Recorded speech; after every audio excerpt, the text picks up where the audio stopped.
Jesus would have been what? He would have become the head of the house. And so now he's not just the big brother, but he's the one who is responsible to everybody, including his mom.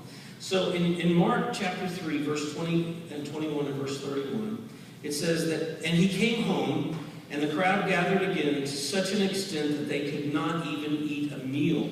When his own people heard this, meaning his family, they went out to take custody of him, for they were saying, he's lost his mind. He has lost his senses. Then in verse 31, then his mother and his brothers arrived, and standing outside, they sent word to him and called him Jesus. You're awesome, but look, you're telling people you're like the bread of life. You're telling people like you're the living water. You're telling people like you and God are like this. Come back home. We don't want you to ruin your reputation. Man, you have such a great reputation in town, and come on back home. Let's put you on the couch. Let's put some, cool water on your forehead. Let's get you through this delusion that you somehow are like, the Messiah. So obviously, James would have been, now that Big Brother has gone off on this world tour where he's doing all this stuff now, James has had to step up as the new head of the house. And so James was right there with Mary, and Mary was saying, James, we got to get Jesus, we got to get him home. We got to, and James was like, yeah, Mom, you're right. I mean, we got to get him home. Well, James has grown up knowing that he has the best big brother in the world, but he doesn't realize that his brother is also the Messiah of the world. That my big brother who taught me how to do all these things is also the same one who's going to teach me how to love people unconditionally. He's the one who's going to teach me how to walk with my Heavenly Father. So we know that Paul is going to talk about James several times, and one of them is in 1 Corinthians 15, 5 through 7. And this is talking about after the resurrection. Now, Jesus, after his resurrection, Jesus was on the earth walking around, and he met with many, many people. And so in 1 Corinthians 15, 5 and 7, we're given a list of some of the people that Jesus talked to. And then he appeared to Cephas, meaning Peter, then to the 12. Now, why would he go to Peter? Well, what had Peter done? I will never deny you. I will never leave you until it gets hard, and then I'm going to deny you, and I'm going to run from you. And so Peter needed a personal visit from Jesus, where Jesus comes to him and says, Peter, I love you. It's okay. It's all right. And after that, he appeared to more than 500 brethren at one time, most of whom remain until now, but some have fallen asleep, meaning those have already died. Then he appeared to James, then to all the disciples, of the apostles. Okay, he appeared to more than 500 brethren at one time, most of whom remain. He had appeared to Peter and the 12. Now, what is the 12 the nickname for? The 12 is the nickname for the disciples.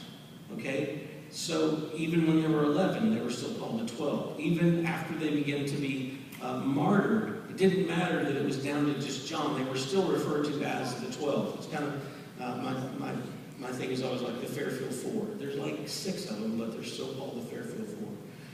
So we know that James is not part of the 12, which means further proof that it can't be James, either of the Jameses that are disciples, because he's already met with the 12, and now he's met with the 500, and now, before it's all over, he is going to appear to James. So if Peter was verklempt over the fact that he had denied Jesus, how does James feel? And I was his little brother, and I didn't get it. I didn't believe it. I was his little brother, and I'm one of the ones who came and said, brother, you need to come lay down, because, man, you're out of there. You've lost your mind. So imagine what that was like. I don't know if you've ever had a reconciliation with a brother or a sibling like that, but it's just, I would just imagine that James walks up to Jesus, Jesus walks up to James, and James is like, I have nothing. And Jesus would just walk right through all of that give him a big hug, and said, now James, I've got some stuff for you to do. All this stuff that I taught you, I want you to put that into action. We know that James, according to church history, James was the first real leader of the church. Well, that makes sense because everybody who is now Christians, and they're going, oh man, we want to be followers of Jesus. So there's the disciples that we can follow, or we can follow this new guy, Paul, who used to persecute the church, and now he's developing the church. But they were drawn to, well, who's in close proximity to Jesus? Oh, there's his little brother. He had authority just because he was related to Jesus.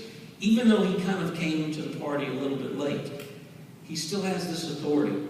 So James he's known as the first leader of the church. Eusebius, quoted another scholar, and he said that his nickname in the church was James the Just. Now, I don't know if any of you have ever been nicknamed Just. It sounds like a person who actually is just to me. I don't know. I'm just going to go out on a limb and say this is probably a person who didn't just jump to conclusions, who didn't just go, well, I don't like you because you look at me funny or whatever, but he actually had the ability to meet with people and to deal with people in a very just way. I think that shows a lot about all the things that his brother taught him as he was growing up. Another thing is that his other nickname was Camel Knees. Now, what did that mean? Camel Knees. He spent so much time praying that he had these horrendous calluses on his knees. Now, I don't know about y'all. I do not have prayer calluses, okay? I just don't spend that. They said when he was martyred, he was killed by the Roman government, he was stoned to death. His last words were, Father, forgive them. Gee, I wonder where he got that from. But when they went to bury him and they went to lay him out, his legs would just draw up because he spent way more time kneeling than he did standing. Now, I just have to say, church, most of us don't have that affliction. Most of us are not like, man, I just spend so much time with the Lord every day that when I die, I'm just going to go right into my prayer position. Most of us are going to go into our TV watching position like this. They'll have to lower that arm in order to get, they'll close the lid on the casket. They're going to have. This was his reputation. Emma thought that was funny. Thank you. If I can get a laugh out of my daughter, I know I'm doing good. This is who we're talking about. He came late to the party, but when he came, he used all those probably 30 years of learning from his big brother Jesus, what it meant to walk with the Father. I'll give another little plug here about Identity First. Identity First is really about you and I learning how to walk with the Father, our Heavenly Father God, who adores us. I don't know if I want to walk with Father God because he's mean. No, he's not. So after the resurrection, Jesus is going to meet with James, and then Paul's going to tell us another thing about another important meeting that James had, and this is about when Saul meets Jesus on the road. Saul gets to meet, now that he's Paul, he gets to meet. But this kind of goes back to that when Saul is talking about he's struck blind, and now he's going to spend several years connecting with different disciples, with different apostles, with different church leaders, so that he can gain knowledge, but also so that he can gain access. Because this is the guy who was persecuting the church, and so he had to build some relationships. And so here's what happens in Galatians 1:18 and 19. This is Paul saying, 3 years later, I went to Jerusalem to become acquainted with Cephas, Peter, and stayed with him 15 days. But I did not see any other of the apostles except James, the Lord's brother. James was a person that once he got in the church and was propelled basically to the forefront of this new church, he was somebody that even Saul, who now is Paul, he was like, I need to go talk to James. I need to go meet with James. And I think there was probably a little bit of thing. We know that Paul spent some time. We don't know whether it was just a spiritual meeting or it was actually a physical meeting. I think it was probably both. But now Paul, I mean, if you want to talk to somebody who really knew this person, and you get a chance to take their brother to lunch, you're probably going to go, oh, this would be good. And so Paul thought it was so important that he talked to James, that he went and he spent some time with James. And then we know, of course, that Paul then goes and he evangelizes the non-Jewish world, where Peter evangelized the Jewish world. So there's all those things about the church tradition. Why am I giving us all this information? Well, because from now on, as I am talking about James and his writing, you need to understand my complete chain of reference or frame of reference is that James is the little brother of Jesus. That when he's talking, he is giving us maybe a better picture, a better representation of what Jesus meant the 30 years leading up to his public ministry. Here's what Jesus looked like all his life. Not just his 3 years of public ministry. And we know that it's all good, but I just think it just gives us an extra dose of something. So there's one thing that I need to go back to. Okay, hold on. Don't go away. Okay, good. Now,